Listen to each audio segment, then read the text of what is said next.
This is the Ohio Farm Bureau podcast. Thanks for watching, listening, wherever you might be. I'm Ty Higgins. Farm stress has been in the news quite a bit lately. Of course, we had a historic drought in 2024. Commodity prices are at lows we've seen maybe in the past 50 years. And net farm income, 23% lower over the past 2 years. A lot of things to be stressful about in agriculture. Joining us to talk about farm stress, mental health, and a survey that was just conducted throughout Ohio is Dr. Dee Jepson. She's State Agricultural Safety and Health Leader with The Ohio State University. Dr. Jepson, good to see you. Welcome back to the podcast.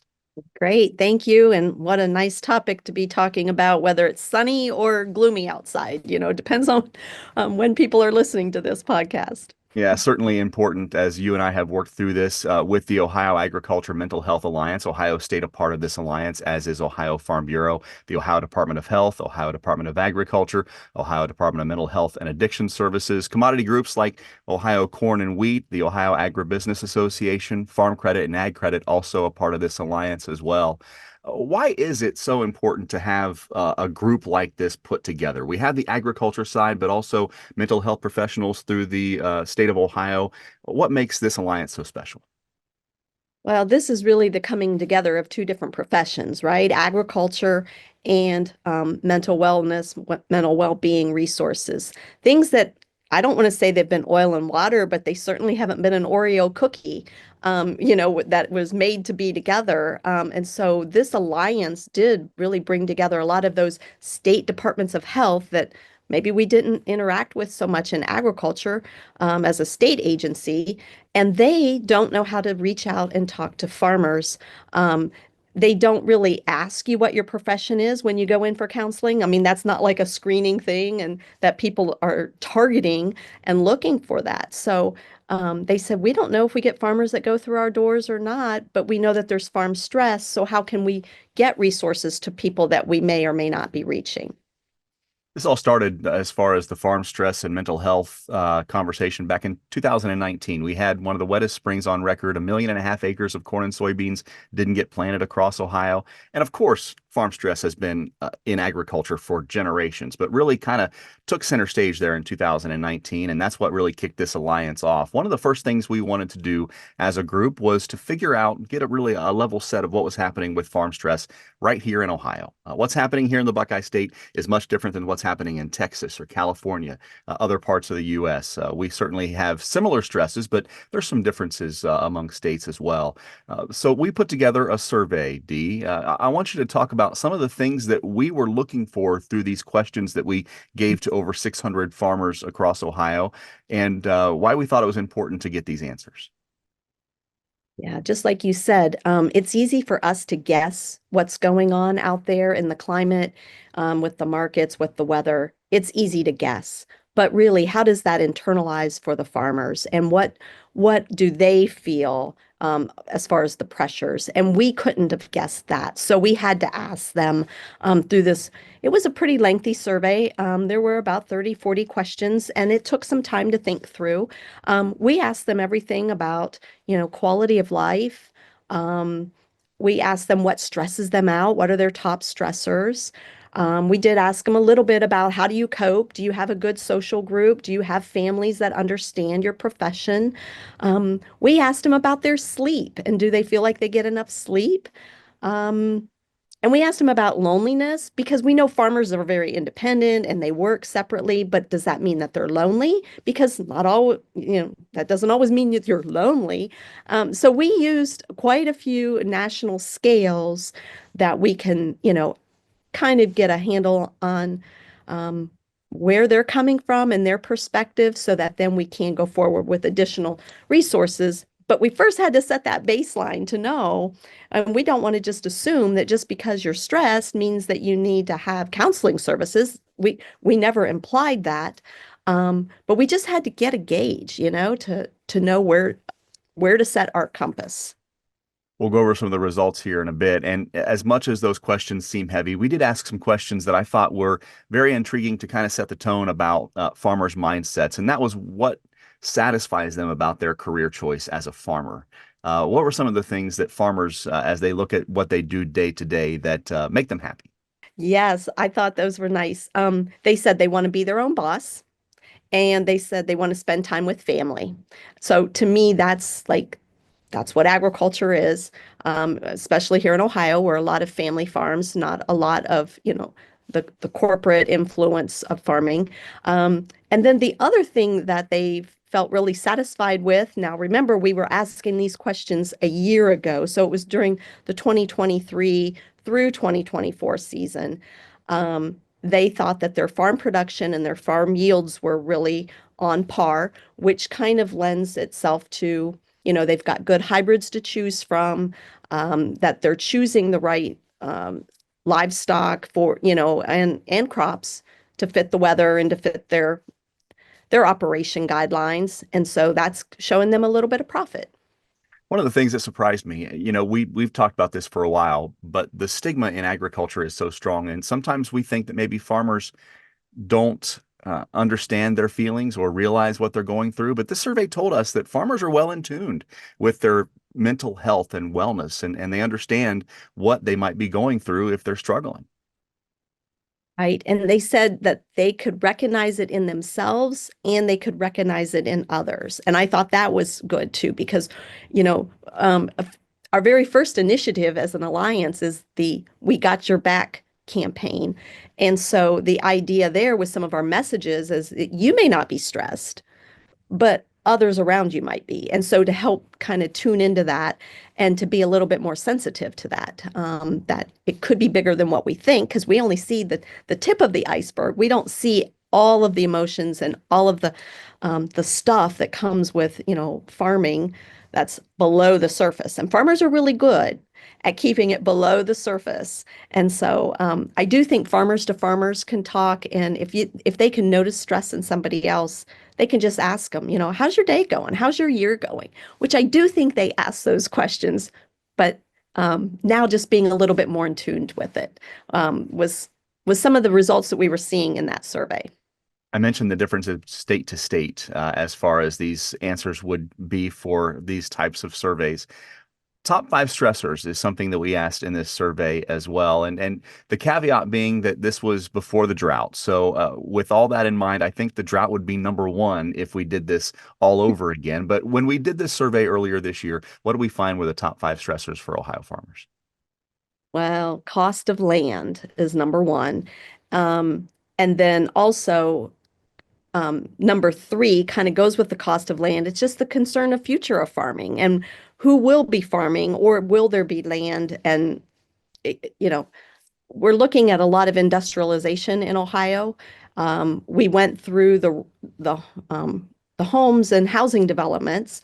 We still have a housing shortage, according to some of our legislators and the people that live in the big urban cities. They're looking for more housing, and so farmland that's on the fringes of this is being used for that. Land is also being used for the Google warehouses, the Amazon warehouses. Um, we also have the industrial use, whether it's gas leases, solar leases, so there and the wind. So I think people are concerned about what are we going to do with the agricultural market. So that those were number one and three. Then cost of product was number two and four. So number two was cost of feed, seed, pesticides, and fertilizers. And then number four was the more day to day, the fuel, the maintenance, the parts that you need for your equipment. And then number five was the market prices that they receive. Some of those are stressors when, especially, we just came off an election year, but prior to that, there's just some uncertainty that we have with some of our exports markets, as well as what we're getting. You mentioned the drought. Can we move our product down the river? When we have backup of supply chain issues, that does affect their market prices as well. So they didn't tell us anything we didn't really already know. It just really solidified, and that maybe we can share these results with others who think about the policy around agriculture.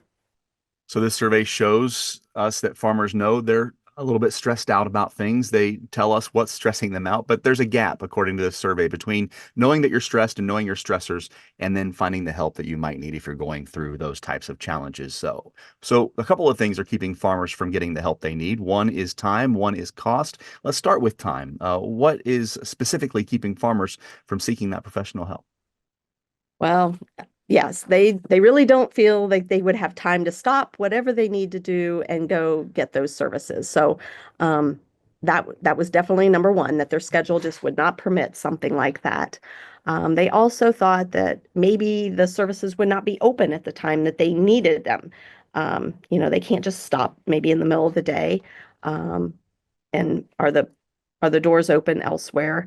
Um, they thought maybe there'd even be like this wait list because we're waitlisted for all the other medical services that we have to wait for. They're like, well, by the time I get in, I'll be over this, crisis or that I'm feeling right now. Um, they also thought that maybe the services were too far away, and that is a concern. And we had looked at that. Some of the farmers answered in the survey that they wouldn't even know where to go for services, but they speculated they might have to drive a distance, especially if they're in a rural area.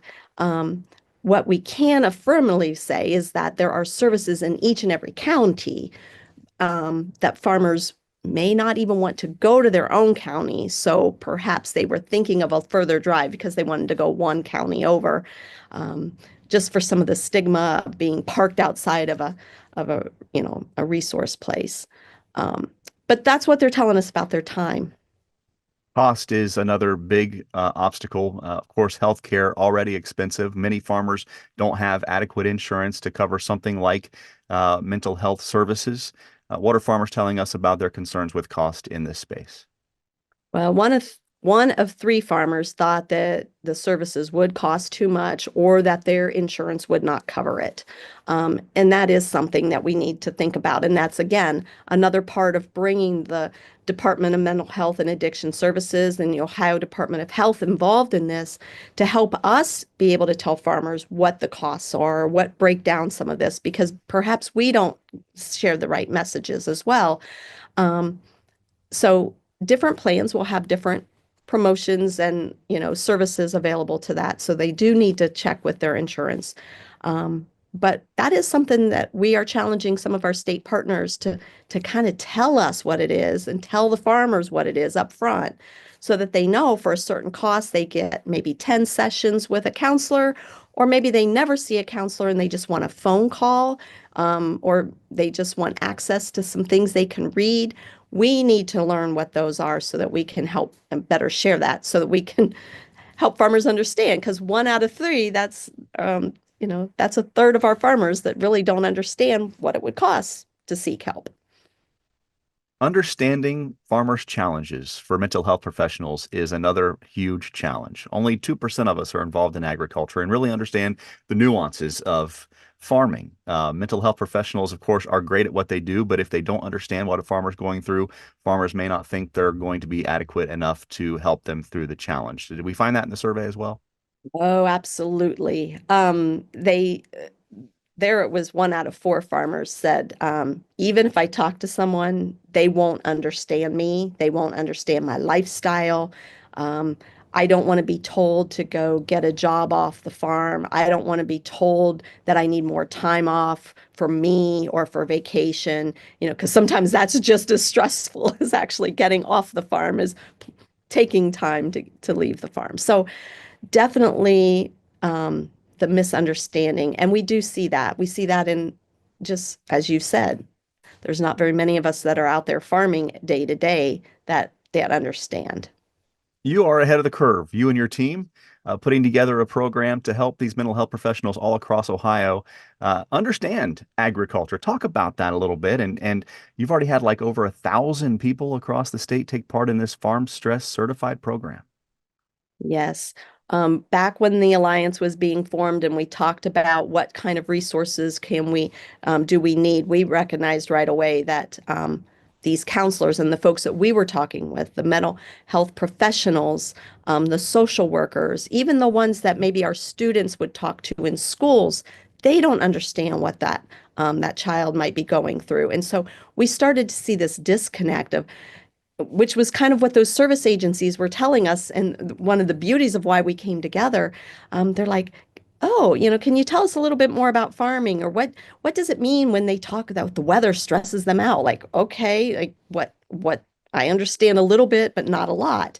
Um, so we thought that there needed to be a training for the counselors, and they are CEU accredited trainings. We know that these professionals need so many to keep their license each year.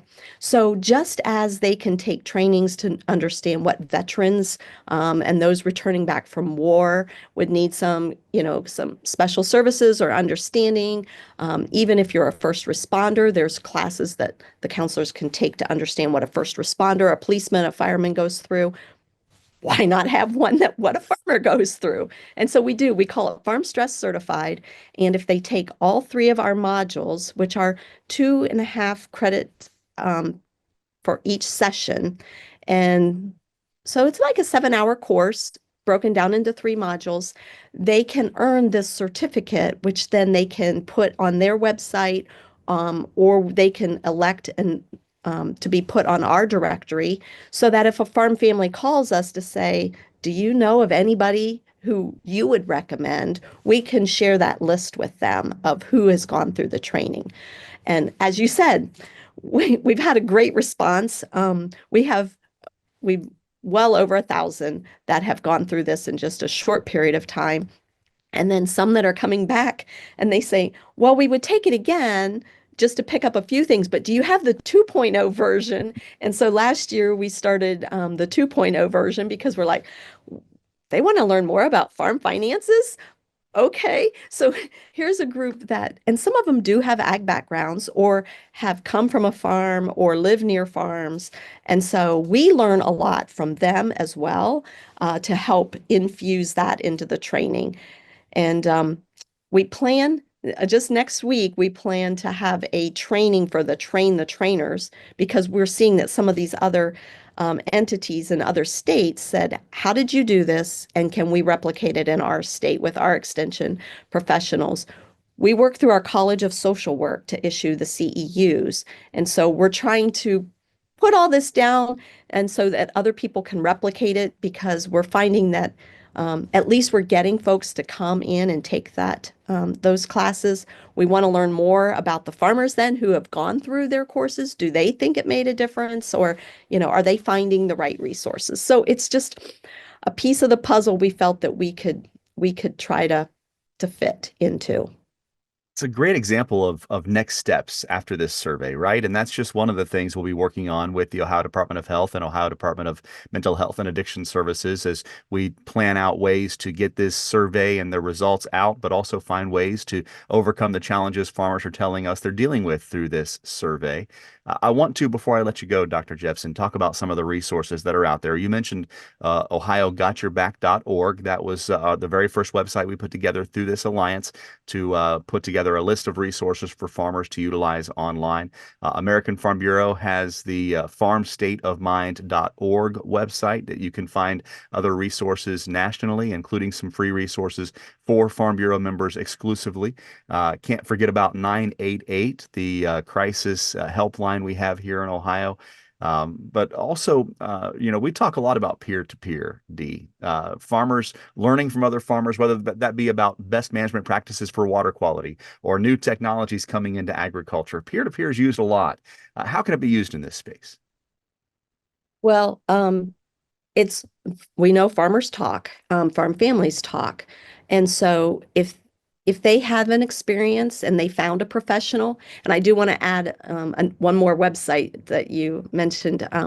It's go.osu.edu/farm stress. So at that go.osu.edu farm stress website, you can click find a professional.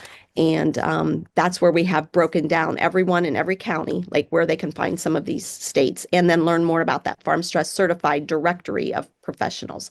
So I think then once somebody has tried that, they've used some of our resources, they can share that with others through this peer-to-peer coffee shops, card clubs, um, sitting on a bleachers, at in a ball game. Um, these are places where farm families can talk to other farm families about their experience or maybe some services that still need to be, realized and brought to them.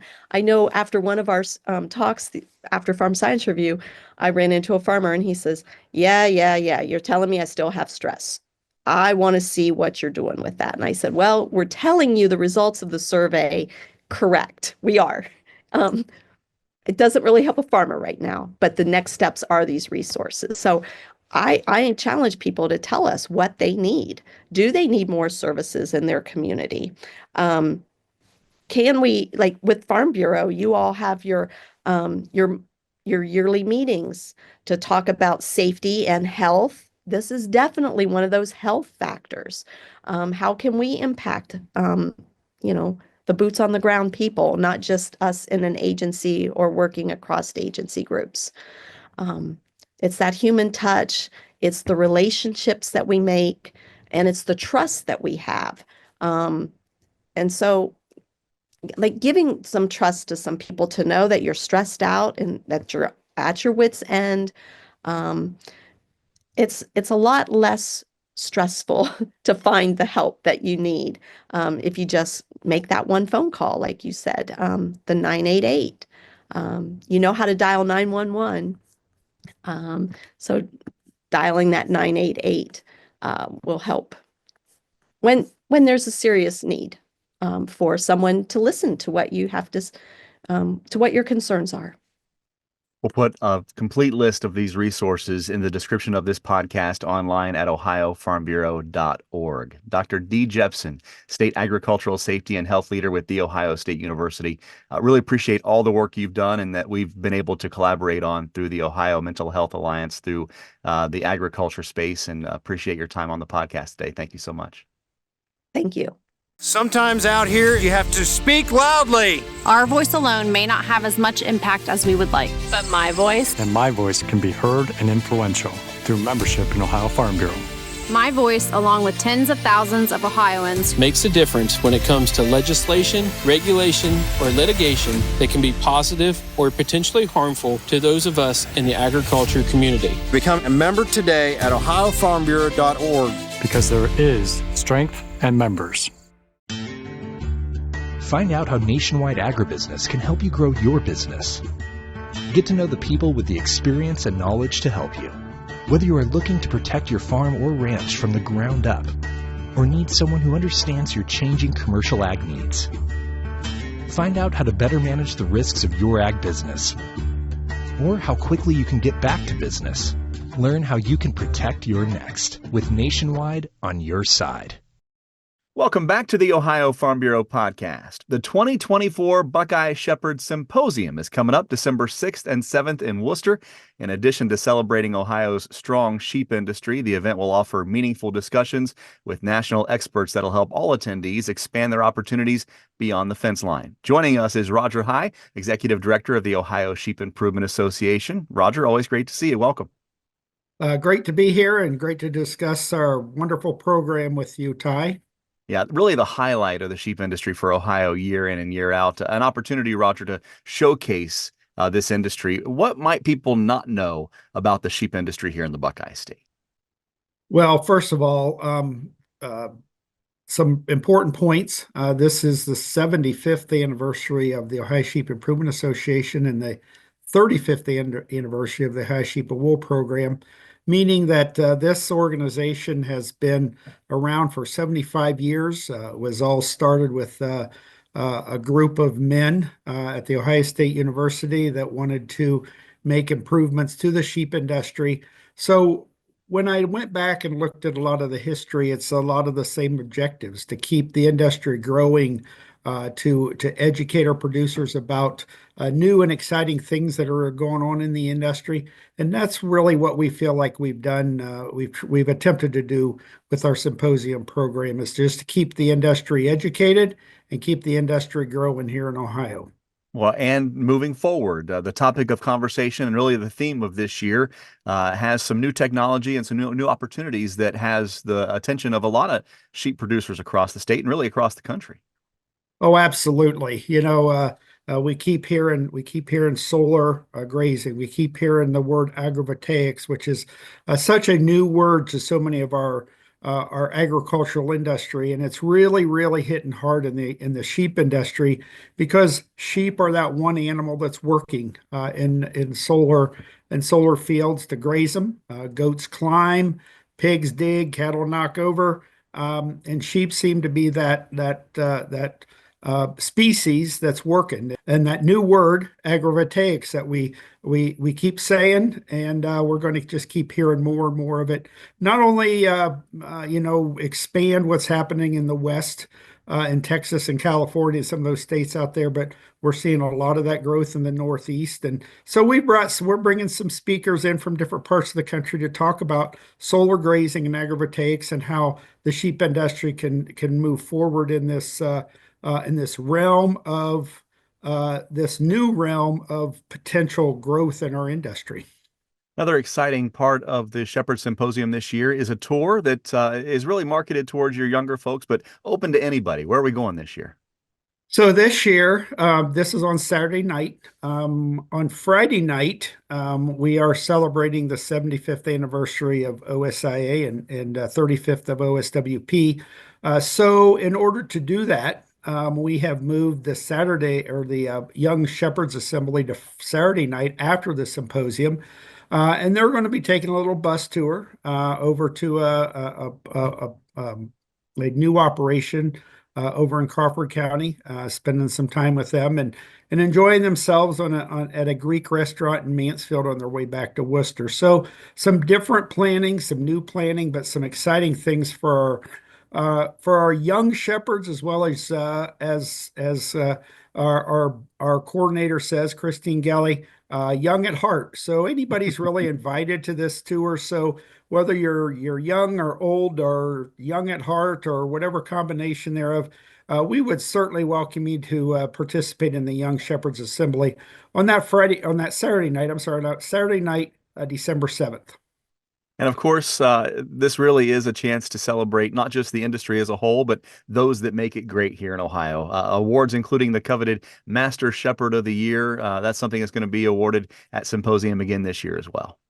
That's right. Yes, we got besides celebrating our 75th anniversary and 35th of the Ohio Sheep and Wool program, we will have our awards program Saturday afternoon or Saturday at noon. We've got a wonderful caterer that's going to make some delicious lamb dinners for not only our Friday night anniversary event, but also are hosting or going to be providing the meal for breakfast as well as a wonderful lamb dinner for our symposium program in the afternoon before our awards program, where we'll recognize our Master Shepherd Award, our Distinguished Service Award, our Friend of the Sheep Industry Award. So starting Friday afternoon through into Saturday afternoon, we got a whole bunch of things, exciting things that are going on for our industry really in that 24-hour period.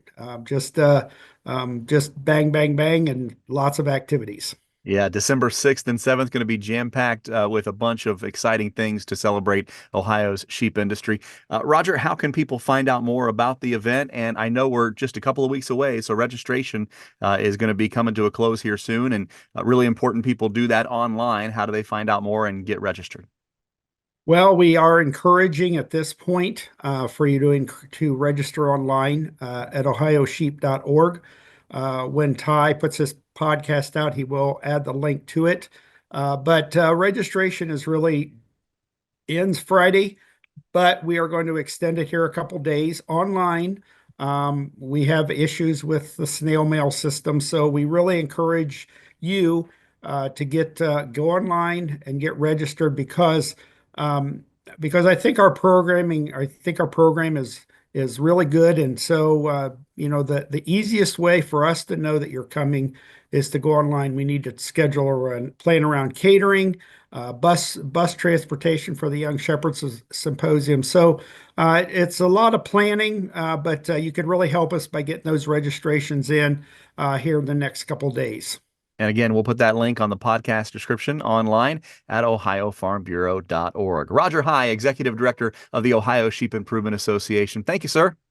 Thank you, Ty, and hope to see you on December 6th and 7th.